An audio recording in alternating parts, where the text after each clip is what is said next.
Hello, everybody. Hello, everybody. Hello, everybody, and welcome to the last session of the first day of the biggest ever, but also most awesome RedisCon. Thank you for staying so long today just to come and hear me. Even though, there's no description outside or anything and that sort of thing. I've prepared a little show for you today, and it has to do with how do you open things like a bottle. You would imagine there's only one way to open a bottle if you want to drink from it, right? It's also about naming things, notably one of the most challenging things and perhaps most problematic, hardest problems to solve. You know what the other one is? Say it, because my hearing is like, give a mic to the person. Where's the mic? Do we have a hand mic? Yeah, we do. Look, I'll be honest. I have a script I'm going to play here. It's well orchestrated. Now I need, thank you. I need your participation. The fact is, A, this is the last session of the day. B, I'm looking at all of you. I see who's going to leave. C, I can actually carry on because there's nobody after me but the after party. So I'm going to tell all my stupid jokes. You can choose whether to laugh or not. If you laugh, I'll downplay it because I don't want to overdo it. If you don't laugh, you'll be here until 9 p.m. probably. Thank you. That's what I mean. So, two hard things, naming things, and off my mind? Off by one error? No, that's not. Well, they're hard, but three things. Three hardest things. Off by one errors, apparently. Naming things and cache invalidation. So I didn't know your version, but the real version is cache invalidation, and we're not going to talk about that. We're not going to talk about caches at all out today, by the way. But naming things is one of the hardest things. Can you actually hear me without this? Oh, good. So I'm going to demo with a mic. Thank you. All right, gotta love technology. So, naming things. I actually gave a lot of thought to the name of this presentation. So, it's how I implemented the number one requested features in Redis. That's like clickbait. And then in less than 1 hour, yet another clickbait, but I'm comfortable with it. Both of them, by the way, with modules. That's the truth. Honest. Now, as far as clickbait goes, I hope to convince you that A, I was right regarding the top most requested feature, and there's actually two good excuses why in less than 1 hour is also correct. This session was originally supposed to last 45 minutes. I remind you that, right? It could go longer. What's your name, sir? Sorry? Hi, Igor. Did you come here to listen to me or play with your phone? Oh, sorry. Are you working? Oh, sorry, sir. Me too. So, naming things, 1 hour. You'll see that. This was supposed to last less than 1 hour. And with modules. My name is Itamar Haber. I work at Redis Labs, the open source home and commercial provider of Redis Enterprise Technology Platform products and services. And as I said, names are very, very hard. Currently, I'm doing my job trying to basically, sell, pitch, and stick Redis wherever I can. Today, I got this amazing inspiration of sticking Redis here. But usually I try to stick it to other people or make them believe that Redis is the best thing because I'm actually convinced of that. And I used to be an advocate. Does anybody know the difference between an advocate and an evangelist? An evangelist is someone who believes in something. An advocate actually talks from experience. So I'm both, mind you. So today what we're going to do, this session was born in sin. I had to work off material I prepared for yesterday. So this is a condensed version of yesterday's training. It touches some of the basics about module development, but I'm planning to go really fast through these, and then I want you to follow me down the path towards closing request number 1869. Pop from sorted sets opened like almost 4 years ago and has 25 positive responses. I didn't put one there, by the way, from users, meaning we want that. This session is about decisions also. All sorts of decisions. For example, one of the decisions I had to make recently is whether I'm going to use in my training session the age get set example that we wrote like 2 years ago, or whether I'm going to use the age get set example, the same example that we wrote like 2 years ago. I was so dead set, or age get set, on doing that I couldn't think about anything different. Luckily, we're doing Redis, so we're like thinking outside the box just a little bit where it counts, I hope. And 2 days ago, we celebrated the third port day of Redis. That's actually the date where 6379 was registered by myself at the IANA, International Authority of Numbers and other things, I think.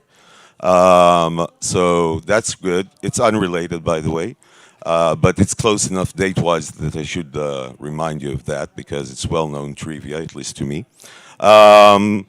There's a story about a pineapple and how I was like trying to find a way to peel it online because all I had is a knife. So I eventually got to this banana, which people told me I shouldn't continue using, so I won't. But it involves a lot of fruit and me eating them, consuming large amounts of them, and ending with Zpop, which is basically the way to pop elements from a sorted set. So let's start with the boring stuff. What are Redis modules? Redis modules, and this stuff, guys, has been around for a long time. I'm just giving it, you can actually read it yourself. I'm tired of saying it. Said it for far too long and too many times. Veer can, like, I can wake my friend Veer here. He can, like, start reciting this slide or rewriting it if it ever gets burned or something, and Google Drive fails us. He can actually rewrite everything there. So we've been doing this game for a long time. We were bored with it. Spent enough time on this slide. If you wanted to read it, this is actually a new slide that I prepared. Sorry, that I read it. It has a lot of wisdom in it. I prepared it.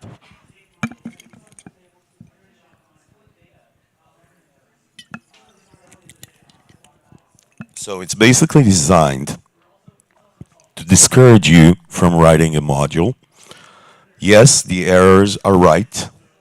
No, the error over there is pointing to the right direction. You're supposed to go back to the start there. Yeah, yeah, yeah. If you arrived at the final roll your own out mark, then please use this following flow chart that explains the most important details about how to start developing a module.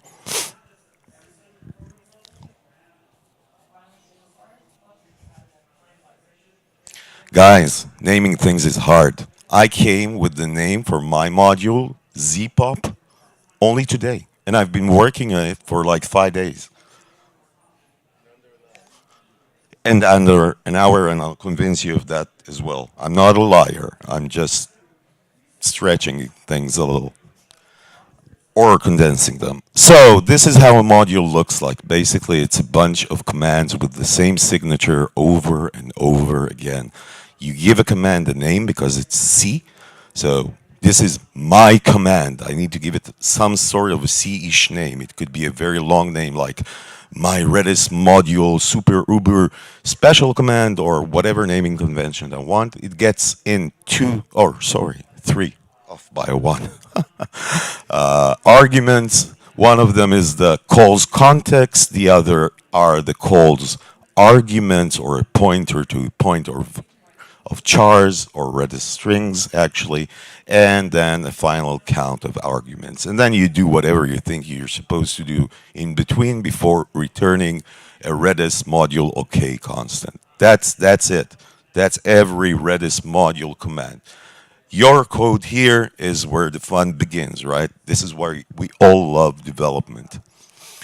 Basically, in my training session, I led to the development of this amazing Redis module command. It's called Zpop. What it does is basically it pops an element off with double F, a sorted set. It take, all right. Feel free to photograph it. It's all going to be online, and I'll give you the thumb key. Pay attention, please. So this example is an educational with a K, C, sorry, example with an X. Anyway, it's an educational example. It's supposed to show you one thing.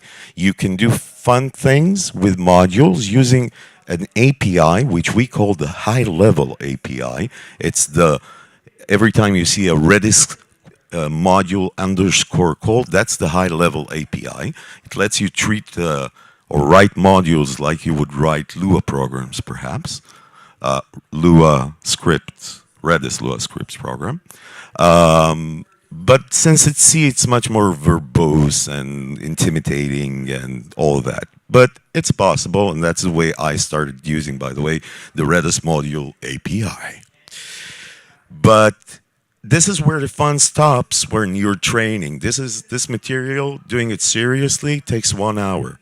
Like if you want to dive into every little thing there. And we always stopped there. I actually, while preparing the presentation and looking for a good name, I thought a good name for this module by actually would be Zpop, like over there. So I searched the internet for Zpop, and I found out that this guy wrote, 2 years ago, he wrote a Zpop command, very similar to that. That guy was me. I just forgot about it. We were talking modules. No, true story. I actually included that in the presentation, so I won't forget, but I remembered early. Premature joculation. That's another signature of a Redis module.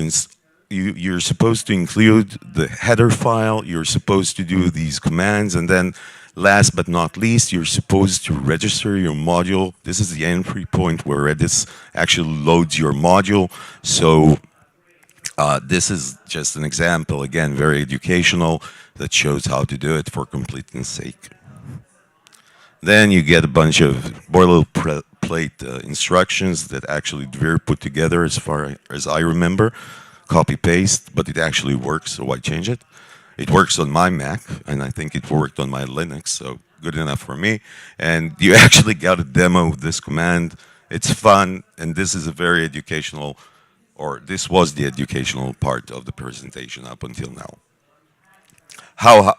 It goes on. So how high can you get? What can you do with the Redis module call? Blah, blah, blah. You can call Redis commands. That's what it does, right?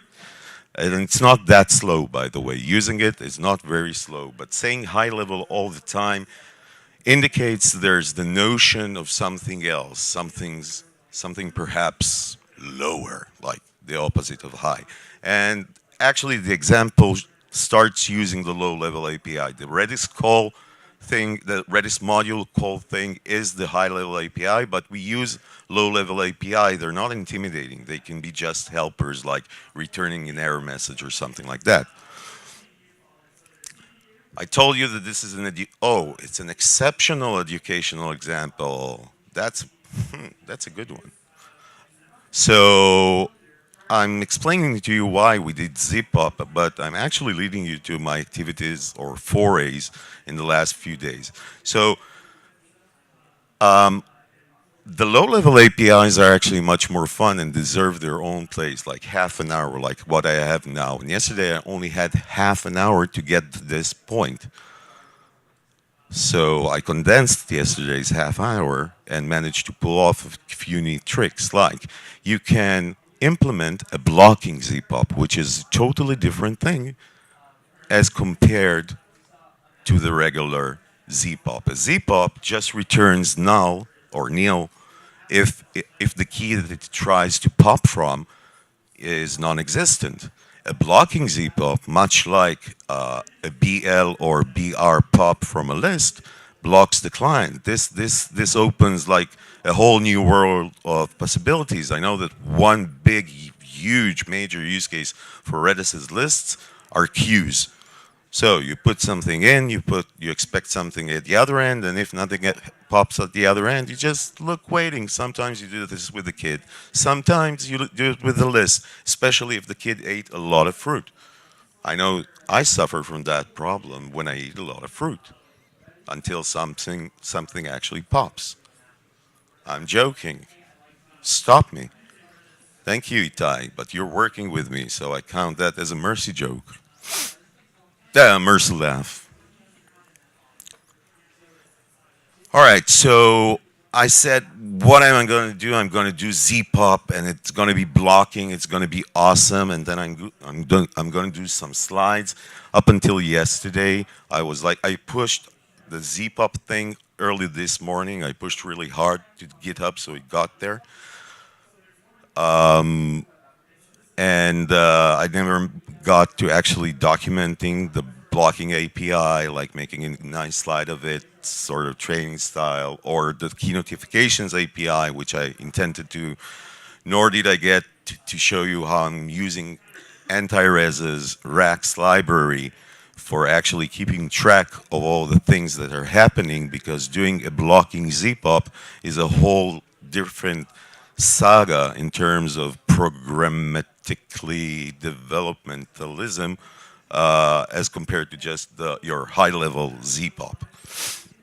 So I didn't get to do the slides. That's like my way of saying I'm sorry I didn't invest enough because I was working on making this public this morning. Here's the proof, the former proof. I actually spent less than 45 minutes developing Zpop, both high level and low level. Also, the blocking thing, all that took me less than 45 minutes. What the actual time went into is like remembering how I don't know to program even if my life depended on it, which it kind of did. Like I had this deadline to meet and I couldn't like make it in less than 1 hour. I had to remember how to install a development environment. I had to look up my presentation to remember how to actually, like, I copied the old Zpop example just to see, or HGet set, I started from it, and then it started complaining, well, I don't know about this object, but I never said I wanted this object. I don't know about it. So I said, well, I'm probably doing something wrong. I'll just clone the SDK. That's simplest, right? And rip the heart out of the example and it will work. There's a make file there. Okay, it's not like the instructions from the command line. And that didn't work too, or maybe it did work, but I started needing to debug and all that. So I had to relearn how to set up my developer skills. Not only that, after a year or two or after almost a year of being out of like active development of modules, I found out I don't remember how to do printf, like what are the format specifier for unsigned long again, Peter? Was it ULL or LULU? Something like that? Yeah, very funny stuff. So actually all that took me, and then there's always documentation that you really have to be very, very strict about. All that stuff took me like 4 and some days, the actual programming and nothing. I want to remind you that in the next 2 days, Mr. Lev Liebfeld, sorry, who's sitting right over here, and also someone I don't know, I don't remember his name, are going to give 2 interesting sessions that I personally want to try to attend. They talk about module development. And since I have 24 minutes, what I planned was to dedicate the time now to actually showing you how I did Bpop, or actually Zpop, which is sorted set Z blocking pop. How I did it, but just by reviewing the code, giving you a sense of it. It came out to be like 500 lines, but we're not gonna go through each and every one of them, just the interesting parts. So, by a show of hands, how many of you want to listen to jokes for at least 15 more minutes? Because I can't let you out too early. And how many of you want to actually do a code review with me? If you find any bugs, like, people, feel free. There's a repo. I'm accepting them here. We can, like, live code if you want. What do you say? Show of hands. Who wants to hear jokes? Gotcha. Code review it is. Thank you. Oh, and this is the one hand thing. But first, if you want, ooh, I know how to pick my audience. But Mickey, you can step right in. Yeah, we've got place for you. What I wanted to do before actually is show you a demo of Zpop, just so you'll understand. The demo is actually included in the repository. If you just like go here and open the repository, you'll see the demo is like the first thing you see is the demo. So I want to demo it to you.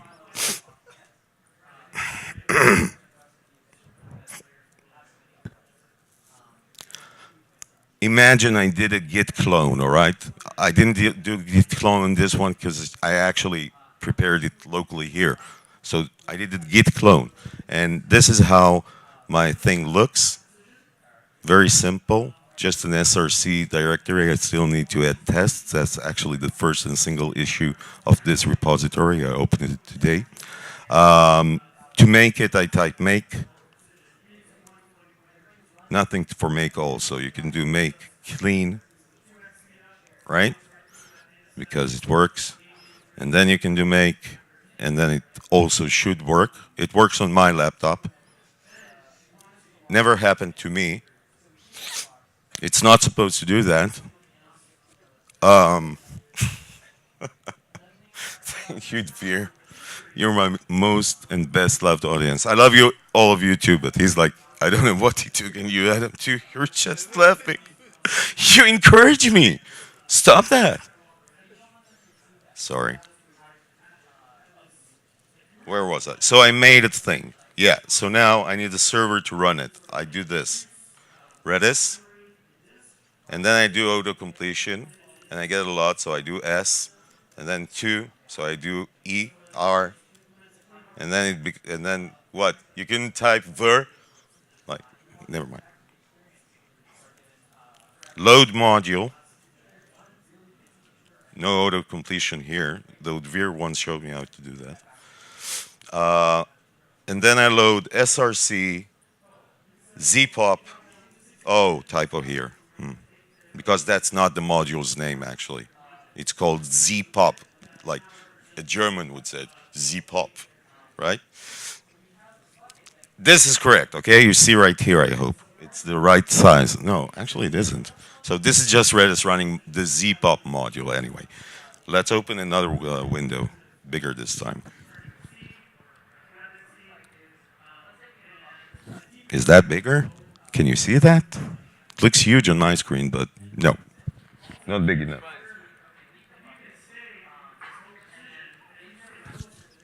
Much better. That's visible. So here, what we can do is type Redis CLI. CLI. Oh, there are a few of these too. So you have to actually hit the L to get the I. Again, what are you, too lazy? Redis CLI. So it works like this. You can Zpop from a key. Nothing gets back because there's no key. So you can Z add to a key an element beginning with a score and an element. And then if you just go there and you zpop that thing, you get back the response, like with score. You can repeat that as many times as you want. You can actually do something like, I have that over here somewhere, blah, blah, blah. What are you doing? Okay, that's good.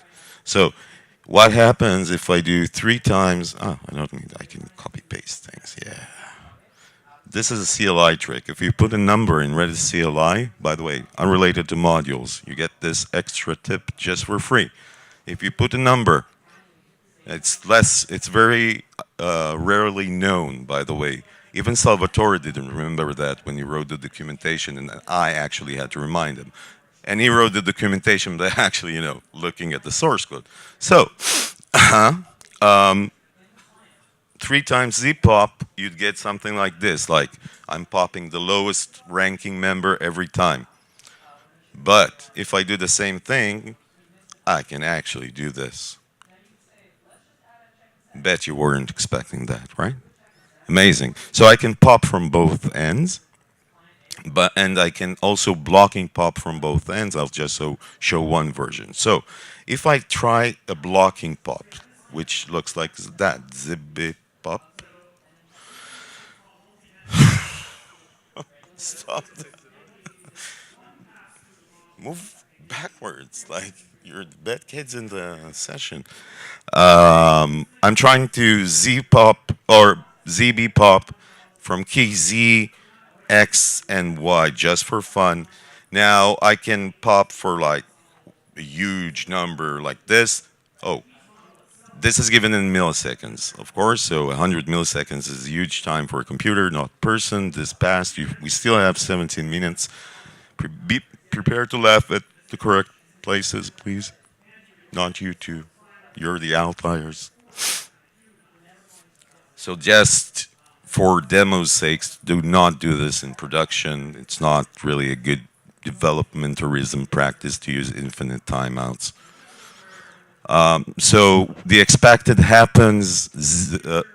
ZBPop actually sits and waits on this client is blocked, and this is actually the blocking API. This is what it does. It blocks the client until the module Redis, is ready to provide with a reply. Now, we've been using the blocking API, but in cases where we were using also the threading API to offload work from Redis to another thread, and then would signal the blocked client, or we'd use that thread to unblock the client, which is great. But with a blocking command, the thing is, wow, people are leaving. That's my best show yet. Yeah, catch them, Mickey. Don't catch them, okay? But scan them, all right? I want to know who's leaving. Seriously. For my knowledge, I want to call them and ask, what did I do wrong?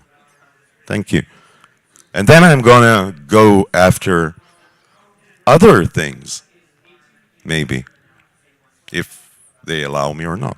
Anyway, besides fruit, Zpop is blocking now. It's waiting. So as a debug aid, as a debug aid,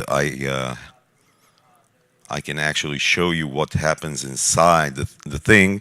But the thing is that the blocking API wasn't enough. We actually needed something else. We needed a way in this particular scenario. We needed a way to listen to changes on keys. So whenever I can, like, something happens, I can check if I can zpop from it. And that was actually very, very hard to do, if not impossible, for a non-developer person like me, until 3 weeks ago, 4 weeks ago. Oh, now you stopped laughing, you're in your phone, you try to be serious. So Dvir made a pull request. Oh, when I say your name, you suddenly, oh, yeah, I'm listening.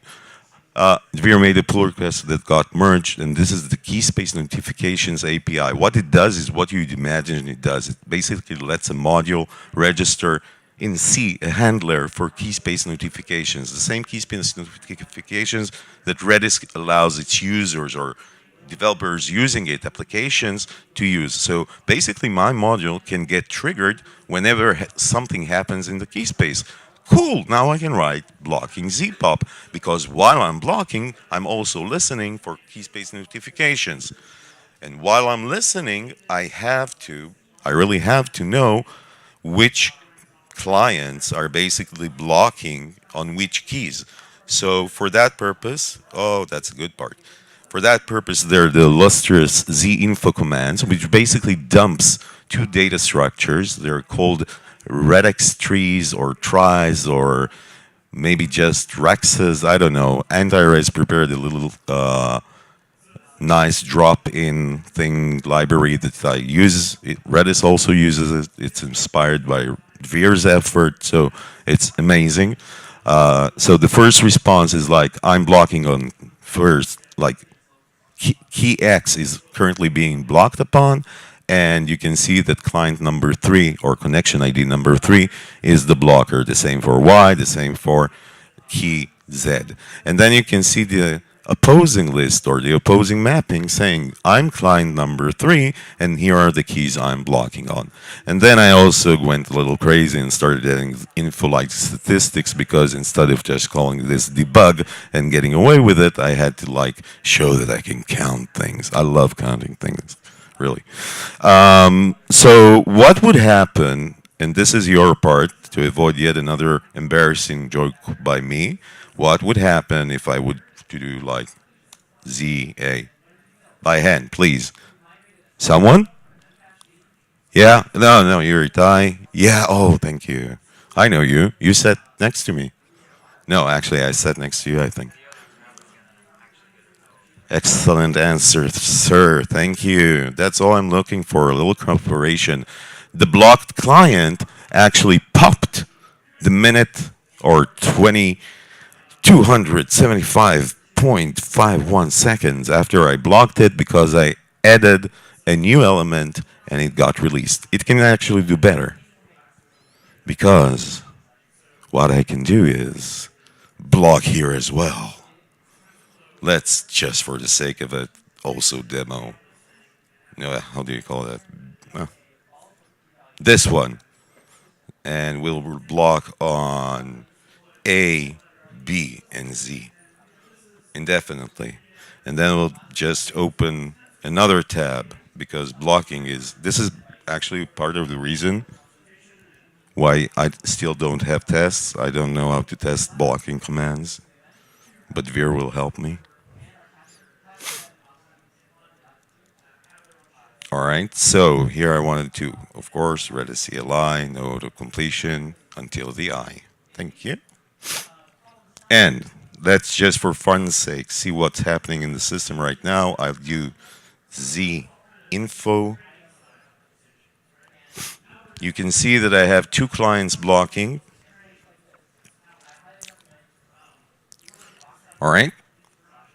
Client 3, same client by the way. Client 6, the one who used to run the Z info. And I can see all the keys they're blocking on. I can see the two clients, and the statistics keep on actually going up or down or whatever. And by doing a Z, where were we? This, the first blocking client will be released. The other blocking client is still like being blocked. Oh, goddamn. Let's do something dirty. Yep, here we go. And this one's still blocked, and then I can just repeat this. I can show you that info so you'll be convinced that my garbage cleaning is still intact. Took me a lot of time to do that. That, like, make sure that everything gets deleted, like basic programming. Ah, disgusting. I'm disgusted by myself, basically. We were here, and here we add another thing here, and then it pops over there, and that's basically the demo. We have 10 minutes. You can let me finish my slides. They're like maybe not many jokes, and if you laugh through the remaining 3 slides, I'll let you go. Or we can do the code review because I have Visual Studio. Thank you, Dvir, for showing that to me as well. Most of our programmism recently has been from Dvir. And I promised you a fun experience. How do you go to the bottom? Like end command. All right, so it's only 607 lines. I'll cherry pick them, maybe the best 124, 42, I don't know. What do you prefer, 3 slides or go through the code because we're here to learn?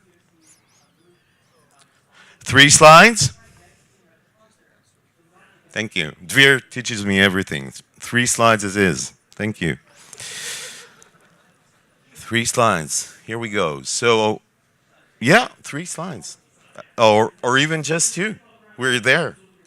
So remember, you need to come tomorrow to listen to Adam, and don't forget about the other guy at the mission room who's basically the inspiration for me getting like cold feet saying, implementing a new data structure for Redis, naming things, right? Implementing a new data structure for Redis as an inexperienced C programmer. Now, where did I hear that before? And I'm going to do my thing today, and he's going to do his thing today. I had to do mine special, not like use bananas or stupid things like that. I had to develop a real module. Sorry? Your bananas? So feel free to use mine. I didn't use this today. I told you there's a pineapple in the story, so these are my 2 efforts as of date of using my knife set, which are the 2 ones over there, but actually you just, the big one you use to chop it off, the thinner one you actually carve out the eyes, and this is me carving the eyes in 2 different directions, so you can notice on the left-hand side that the spirals are elongated and like longer, whereas on the other hand side it looks more mechanical, some sort of a cog you'll find inside of a car. Both of them are very tasty. By the way, this is how there was this very wise person who told me, but there's a gadget for that. You don't have to work that hard. Yeah, I had a knife. I didn't have the gadget, and maybe I'll go out and buy one here. I don't know if we have them in Israel. And that's it. But you didn't laugh from the jokes, so I need to continue joking. Thank you, guys. Thank you very much. You got back 7 minutes almost of your day. See you at the after party. Yo, yeah. Show the code. Show the code. Show the code. Show the code. Show the code. Show the code. Pull the code. Do a code review. I need the tests. Thank you.